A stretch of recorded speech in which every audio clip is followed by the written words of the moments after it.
Bismillah ar-Rahman ar-Rahim. In the name of Allah, the Compassionate, the Most Merciful, to all of our viewers out there, Assalamu alaikum wa rahmatullahi wa barakatuhu, and welcome to the intersection of faith and reason with our guest here, Dr. Jaffar Idris.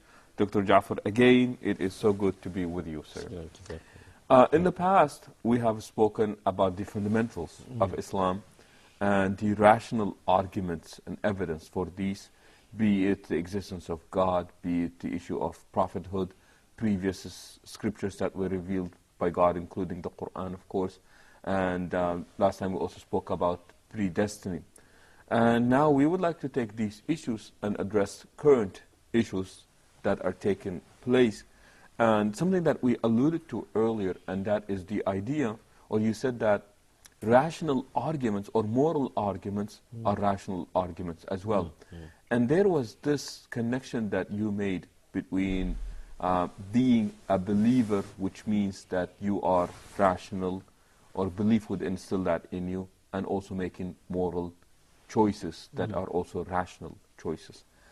And the question that we have is actually twofold: this relationship between belief and morality, and whether people who are not believers are capable of making moral and decent choices.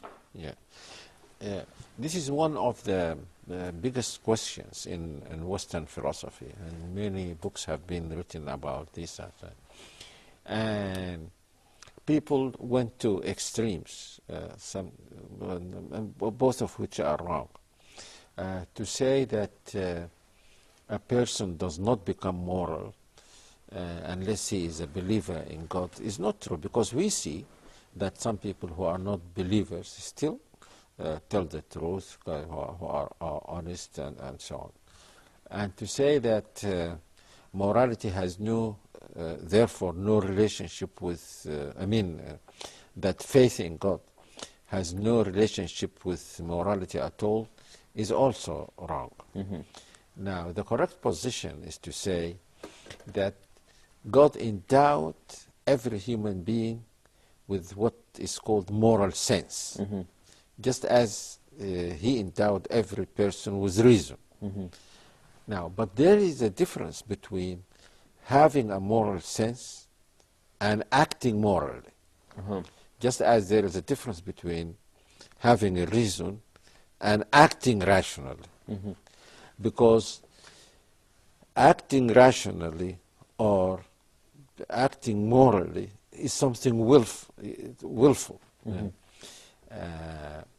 Your moral sense tells you that truth is good, lying is bad. Everyone knows this. This is something, this is the result of his nature. This is something in his nature. He doesn't have to learn to be, say, grateful, that to know that being grateful is a good thing, being ungrateful is a bad thing. This is, as far as this is concerned, it's true. Everyone is endowed with this kind of moral sense. In fact, this moral sense, like reason, are things on which religion is based. If people had no reason at all, they would not have seen the difference between a false prophet and a true prophet. If they had no moral sense at all, they would not see the difference between the good things that the prophet invites them to and the bad things other people invite them to. So there is the point that many people miss is that they don't see the distinction between having a moral sense and actually being moral. What does not need to be for being moral does not need to have belief in God. No, it doesn't mean that, because everything that is good in the human being is related to that nature that we're talking about. This at the very beginning. Yes, that fitra that you spoke about. Al-fitra. In that fitra, a person does not only become aware of the fact that he has a creator who alone should be worshipped. But in that fitrah, there is the moral sense, there is the aesthetic sense. Everything that is good in the human being is related to faith in God. Mm-hmm. If a person does not have that faith, then his moral sense will necessarily be weakened. And therefore, he will find it more difficult to act morally. I'm not saying that he will They not. will not. Okay. They will act morally. He was now this unbelief creates problems for a person who wants to act morally. As we said in many of our previous discussions, that the problem with acting morally becomes acute when you have to make sacrifices. Mm-hmm. If there is no sacrifice, or if it is in your interest to tell the truth, then there is no problem. You will tell the truth. But the problem becomes a real problem when you have to make sacrifices. Now, a person who believes in God and in the hereafter will say, I will make the sacrifice because I will be rewarded. Or let's say it will be easier for them to say, I will make the sacrifice because I will be rewarded. Okay. Is meaning that does making the moral decision or choice at this point becomes easier because you have these tools? Yes, with for many reasons. First, your belief in God strengthens that moral sense in you. Okay. Yeah, you will be more inclined to tell the truth. The stronger your faith in God, the more you will be inclined to tell the truth, especially telling the truth, because there is a real contradiction between having faith and being and lying, because the whole religion is based on truth. So the Prophet ﷺ was asked whether a believer can do something like stealing, and he said yes. When he was asked, can he be a liar, he said no. A believer cannot be a liar. So what makes easy first is that this relation between moral sense and belief in God.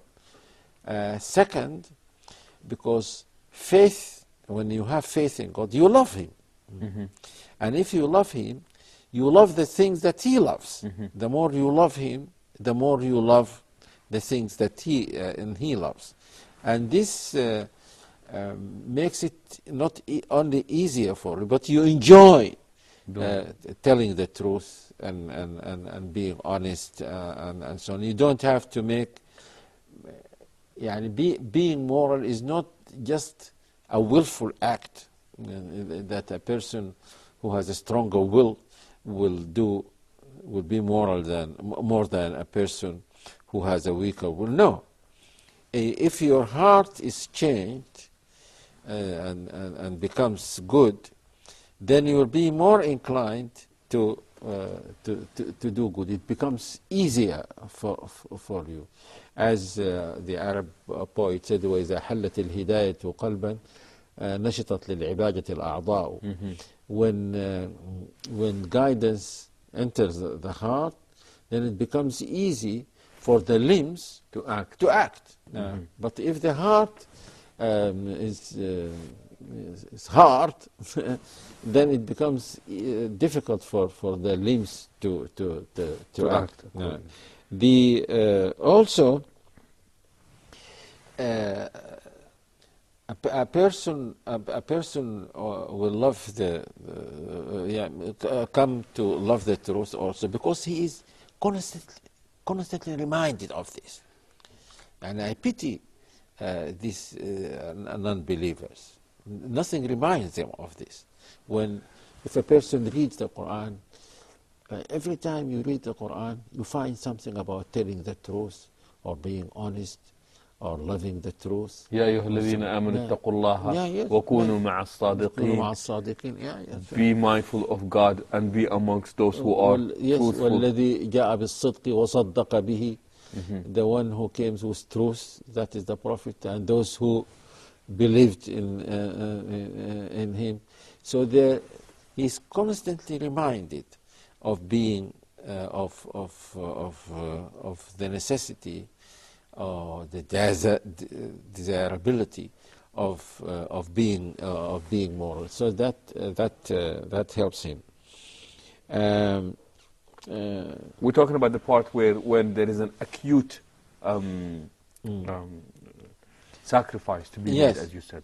Yes, and that also because some people in the West understand morality to mean that the sacrifice must be absolute. You should not look for any reward. But that makes it irrational. That makes it irrational because when I act in my ordinary daily life, I am always, if I am wise, I will not do something that is useless, from which I don't gain anything. And when I say gain, this is what is proposed when they say absolute sacrifice. Yes. That there is absolutely nothing in it for you. Otherwise, that is not considered to be moral. Yes, but that's what God says. God says in the Quran, هل جزاء الإحسان إلا الإحسان? Isn't there a recompense of doing good? Other than good itself? Yes, there must be a reward. And the first time my attention was drawn to this when I read the verse about Jesus, Isa alayhi salam, that when God asks him whether he invited people to worship him, and he would say no, and so on. And then God says, هذا يوم ينفع الصادقين صدقهم. This is the day when those who tell the truth will benefit from their telling the truth. So there is no contradiction between being moral and benefiting from being moral. In fact, this is as it should be. But the problem for a person who doesn't believe in God or the hereafter is that when he acts morally, he has to act irrationally, because his moral sense will tell him this is good. Tell the truth, even if you have to lose. This is the inner voice tells him this. Now his thinking tells him, no, this is the only life you have. You will be a fool if you make if you make this type of sacrifice. Now he can go either against his inner voice and follow his atheistic belief, and therefore becomes immoral, or he can ignore his ideas and so on and follow his moral senses. And in this sense, he will be acting morally but irrationally, because he will be doing something that is not compatible with his belief. Jaffar, inshallah, we will return to this question again, the relationship between morality and faith, and whether whether a believer is capable or a non-believer is capable of making moral choices or not. So please do stay tuned, and we will return in a second, inshallah. Bismillah ar-Rahman ar-Rahim, and welcome back to the intersection of faith and reason with our guest here, Dr. Jaffar Idris. Sheikh, you were talking earlier about this moral sense, or what we would refer to as the moral compass. I am reminded of the prophetic statement where the Prophet ﷺ says, فَذَلِكَ وَاعِظُ اللَّهِ فِي قَلْبِ كُلِّ مُؤْمِنٍ. And this is this urge to act morally. It's almost the conscious, as we would speak about in today's terminology. You're saying that even people, for those who do not believe, God has endowed them with such a thing. Yes. And I don't know accordingly, whether wise, because it says wise في قلب كل مؤمن. And this one is already a believer. So this inner voice becomes strong. But there is no doubt about the fact that because every human being is born in according to the fitra, as that hadith says, he has this inner voice. Otherwise, people would not have become moral. And we know it. We must admit this, that there are people who are not believers and who tell the truth. For example, you remember that the story of Abu Sufyan and how he refused and abstained, restrained himself from telling a lie. even though he really wanted to do so. Yes, because that he saw that then if he does this, then he It will would ruin his reputation. Yes, and he will because be held this as a means liar. that the people, in spite of the fact that they were not believers, especially at that time, they would have thought of him as being an immoral person. And even if, in spite of the fact that you would have made the lie for their sake, to defend their position. So this means that,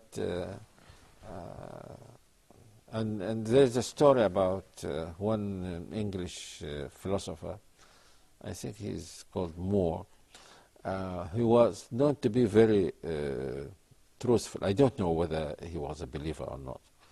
But to the extent that Bertrand Russell said, I once made him tell a lie. How did you make him tell a lie? He said, I asked him, Mr. Moore, do you always tell the truth? He said, no. And that was a lie. I think it was the truth, because he can't be sure that he's always telling a lie. Okay. So this shows that people are naturally good. Telling lies and being immoral is a deviation from this nature. But there is no doubt about the fact that the more a person takes his unbelief seriously, the less he will be inclined to be moral. Yes, yeah. He will act, but the less he will be inclined. And if this kind of ideas is spread in the society, most people will be inclined to act immorally. And this is what we are seeing now, unfortunately, in the world. Sheikh, is a believer then, by default, a moral person?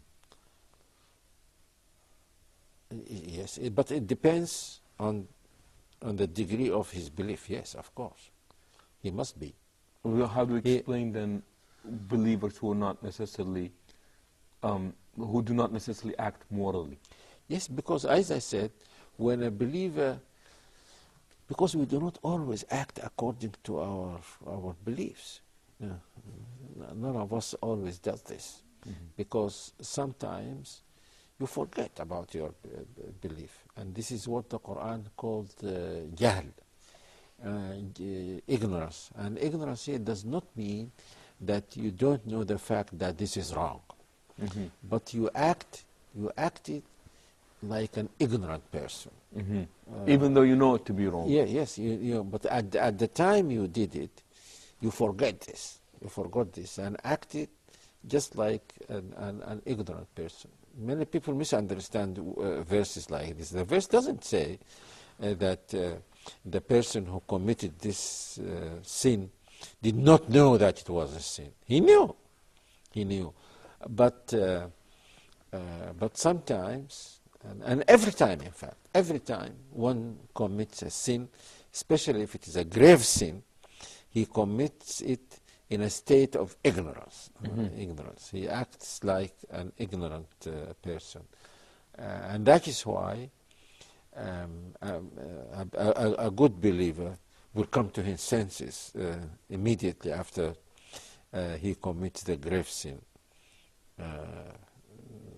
And make that U-turn. Yes, and ask for forgiveness for doing that. As if he did it unconsciously. Mm-hmm.